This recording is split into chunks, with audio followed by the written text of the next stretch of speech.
Hey, and welcome back to the Megan Waldrop podcast. I'm so happy to have you. Thank you if you've been here before.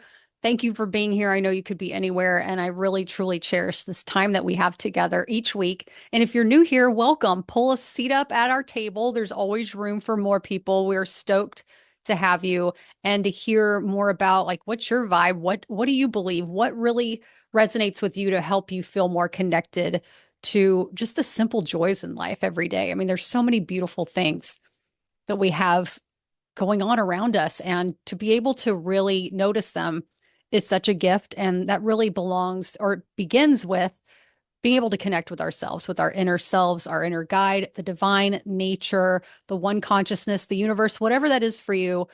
This is what helps us feel more connected and really truly feel alive every day. And so today I'm going to talk about these interesting 4 seconds that can define our day, but how we can completely change it as well. So if you're listening, by the way, folding laundry, driving, hiding in the bathroom for 5 minutes away from the kids, I appreciate you. I see you.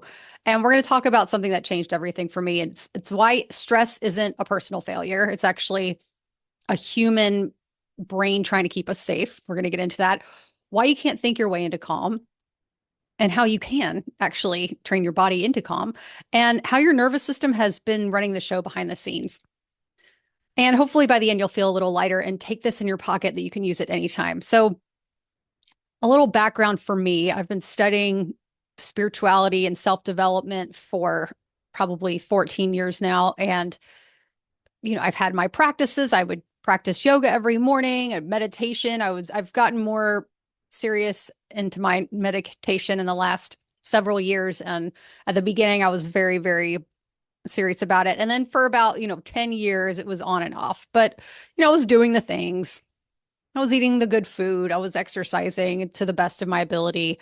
But there always was a piece of me that felt like there was something wrong. Like I was doing the step by step of what people are telling me to do to feel that calm, but I would still have this anxiety that would hit in the morning. And I just didn't understand what was going on because I'd still felt anxious. And then at the end of the day, I would feel exhausted. And it was like my brain wouldn't shut off. And recently, I learned something that really blew my mind. And I'm excited to share this with you. And it's not that our bodies are failing us, it's not a personal failure. It's that our bodies are trying to protect us, or our brains are trying to protect us. So there's this tiny little part in our brain called the amygdala, and this is the fight or flight mode. And we've talked about it in the last breath work episode. But this amygdala, it clicks on as soon as you wake up in the morning. Within the first 4 seconds, you're awake, you're laying in your bed, it clicks on, you're like, the birds are chirping. And then all of a sudden, your brain goes into survival mode. So back in the day, if you were being chased by a saber-toothed tiger, it was making sure that you were safe in the cave that you were living in. But now it's using, what is safe for me? I got to list all the threats. The amygdala is scanning for threats because it's trying to protect you. And so in the modern day, that is to-do list, errands, emails that you have to answer, phone calls you have to make, errands you have to run, picking up the kids from school, laundry, grocery. The to-do lists become this threat, but it's really not a threat. You know what I'm saying? It's just that our bodies are looking for something to say, okay, the amygdala wants to do its job. So it's looking at this and saying, okay, these are the threats. So then our body immediately follows suit. Our brain has a thought, and then if our body is attached to it, it immediately goes into this alert mode. But there's a way to fix this, okay? First of all, when you wake up in the morning, know that that's actually going to happen, that there's nothing wrong with you, that if you have this anxiety, it's not because there's anything threatening coming your way. It's because your brain is trying to protect you. So you can acknowledge that feeling. Why do I feel anxiety, or why am I feeling stressed about this day that's about to come ahead of me? And you just be like, oh, you know what? Thank you for doing your job, but I got this. It's all good.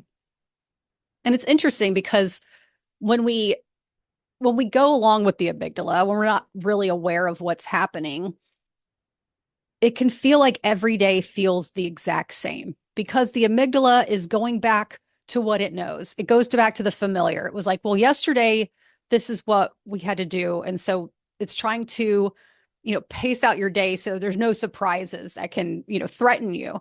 And it's like, okay, well, the day before was like this, and I'm just going to reprogram this. So this person, this body knows that it has to go through this, autopilot mode. And it kind of just feels like Groundhog's Day. And every day there's not really any thrills. You're just kind of like, oh, well, this is what I have to do. I have to talk to these people and this is what's going to happen. And you already think you know what's going to happen in your day before you even get out of bed. When really, that's just a way that's going to block us from all the incredible synchronicities and blessings and really cool, interactions that we'd have throughout the day if we were just open to that. We weren't so locked into this to-do list and the amygdala wanting to keep us safe.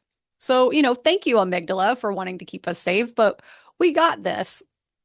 And so when that amygdala clicks on and then we start to feel stress, it's that cortisol drip. And you've heard about this, it's that stress hormone. And so that's what makes us feel really tense. And that's what, we breathe shallow and then you're living in survival mode. And then you're just, you're on all day. You're like on this feeling of like, oh my gosh, I need to protect myself. And that's why you get so friggin' tired at the end of the day, because you're just like in this intense mode. But the thing is, our bodies can't think our way into calm. We can't think our way into feeling calm, which is interesting because you would think you could do that.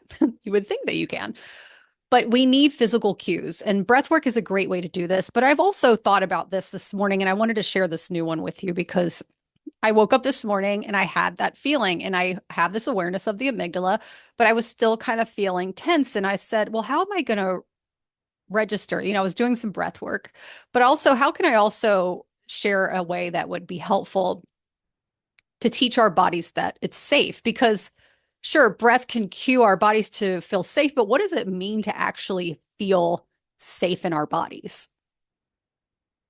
So I think of it like this. Whenever we forget how to feel safe, and honestly, feeling safe feels good, but to our body, if we're not used to feeling that goodness, that safeness, it sees it as a threat. It's like, oh my gosh, this is not familiar. I'm used to running on high octane cortisol drip all day long. This whole calmness for no reason, this is a threat. No, no, no, this is not safe. So we have to just practice what that feels like. And of course, breath work always is a great way to just take an inhale through your nose and long exhale out the mouth. Longer the exhale, that's just what calms your body. But I was also thinking about how I feel these subtle shifts in my body. And a great way to do this is to literally just tense everything in your body. To remember what it feels like to feel calm, you first have to build that tension. So that tension, when you're like right now, if you're watching me on YouTube, I'm clenching my body. I have all my muscles clenched. My fists are clenched, my toes, everything. And then and release. And feel what that release feels like in your body. It's like, oh, I'm feel calm. This is what it means to feel calm. This is what it means to not feel tension. And to remember that feeling, to remember what it feels like in your body to have that release. This is what's going to help us practice every day when we're feeling that anxiety for no reason, when we're thinking these long to-do lists are actually a tiger chasing after us, when really it's not. It's like, how blessed are we that we get to live the lives that we've always wanted, or we're on the way to living the life that we always want. There's always going to be life happening. So how do we enjoy it along the way? How do we actually embrace what's in front of us? Because everything that's in front of us is a reflection of us. It's a lesson that we're learning. It's a constant way that we can tweak and learn how to bring ourselves at peace. I mean, this really is like a initiation every single day, every interaction. And so those subtle shifts can happen. And, eventually you don't have to clench your body all the time to feel that release, but you can definitely, when you're feeling that in your body, you can be like, oh, wait, yeah, where can I relax? Where can I take a step back? When you release, you're able to take a step back, look at what you have to do today and be like, oh, actually, this isn't that bad. Actually, I was really looking forward to this. Oh, I can take the scenic route to get there. I can grab a coffee with a friend, or you know what? Actually, this errand, I can totally push this off for another day or two and have some free time. How do I find that release? And honestly, it really is. It's not the thinking, it's the cueing your body, physically cueing your body. Oh, yeah, remembering that it's okay to feel to feel peace. It's okay to feel calm. You don't need an excuse. You don't need to have your birthday or some kind of big event going on to be like, I'm going to save all that fun and that peace and that joy for this one moment. We can do it anytime we want, and we're allowed to. We don't need to earn it. I know, in America, I love our country, and we also, our society, we go, go, go, go, go. But that's really what our whole foundation of this land that we've been on. I mean, it's obviously been borrowed land from the indigenous tribes. But whenever it came to America, this whole society was built upon you can do anything you want. You can build anything you want. You can be whoever you want. And what freedom, how amazing is that? Yet at the same time, that freedom can feel crippling because we feel like, wait, I don't know what to do with all this. Do I need to earn it? Because that's kind of been also this whole hustle culture is I need to earn my rest. But really, no, that's not how this works. That's what leads to burnout. If we're feeling like we need to earn rest, then we're just constantly pushing ourselves until we're sick, till we get the flu or the cold, or we actually do have some kind of internal disease that all this stress is really compounding and fueling and the disease is dis-ease. It's not ease. It's not ease. It's how can we bring ease into our life? And it really is just remembering how to relax the body. That is what's going to help cue that nervous system from fight or flight mode to chill pill mode. It's like, oh, where can I release here? I remember when I was talking with some friends, and even if I'm really excited about talking with my friends and it's a really cool conversation about life or, religion or whatever it is, love. And I remember parts of me, it's like my body would get so tense because maybe I was really excited, but I was also like wanting to jump into the conversation and I wanted to wait. And it's like, oh my gosh, I was like, my chest, everything up here on the top part of my body would feel really clenched. But it's like, I wasn't even really able to absorb the conversation because I was too busy going, good Lord, I feel like really, really stressed out right now, even though I'm a part of this and I want to be here.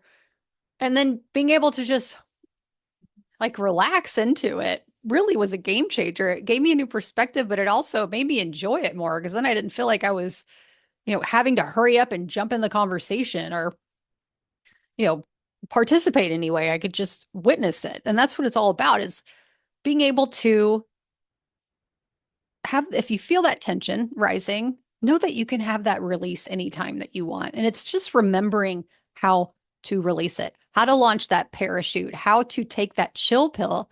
And it's just remembering what it feels like to relax in your body. And so if you need that dose of relaxation, of remembering what it's like, do what I did earlier. Just tense up your entire body and hold it for a few seconds and then just relax and memorize that feeling. That's the feeling. That's the feeling. That's the joy. That's the feeling that's going to open up your eyes, open up your body, open up a whole new way of living so you can really enjoy the simple things in life because it's not the extraordinary that makes life worth living. It's the beauty in the ordinary things. It's the beauty that we have to be able to make those micro shifts within our body. Those are the true miracles. And you have total control over this. And you can do this anytime you want. It's never a failure when you feel like, oh, this feels hard for me to actually relax. And no, that's your body actually telling you, oh, wait, I got to practice how to feel safe in this new body, of calm. And the harder it feels for you, the more you're going to be initiated into this strength of being able to give yourself that calm. The more challenges, the stronger you're going to be. It's not a failure. This is the game. This is the playfulness. This is life at its pure essence. It's like, how can we ever be bored ever again? We know that we can do this at any time. So nice talking with y'all about this.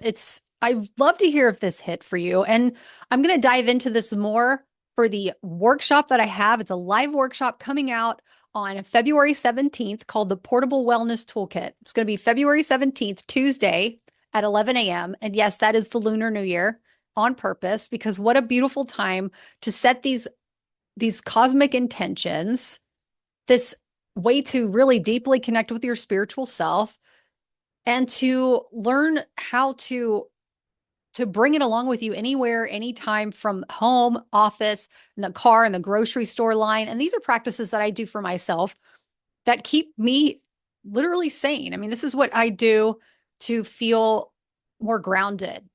This is what I do that are, some of these are very non-negotiable for me. Every single morning, I do this one practice that I'm going to go through with you. And I'm really excited to share with you because it has changed my life in so many ways in the past several months. And it's helped me got through this huge career shift. And it's really honest. And this is the other thing, and probably the most important thing. Not only has it helped me appreciate my life as Megan, as whoever this person is within, this soul within, it's helped me appreciate my loved ones more. It's helped me to really let them be who they are and not feel like I need to control a situation to make myself feel safe, and just see them for who they are, appreciate them, and just see the full spectrum of life, the full joy, and yet the beautiful sorrow, knowing that we're not always going to be alive at the same time. We're not always going to be in the same room together. We're not always going to have these moments, and it makes it so much more precious and so much sweeter. So if this sounds good for you, I would love for you to join us in the workshop. It's going to be magnetism, amazingness. It's going to emphasize everything that you truly are inside. It's not there to change you. It's to help enhance who you really are and to help enhance your days and to make something work for you that you can take with you and feel grounded anytime you need it. I'll put a link in the show notes. I hope to see you there. If not, I really appreciate you being in this podcast community. Our time together means so much.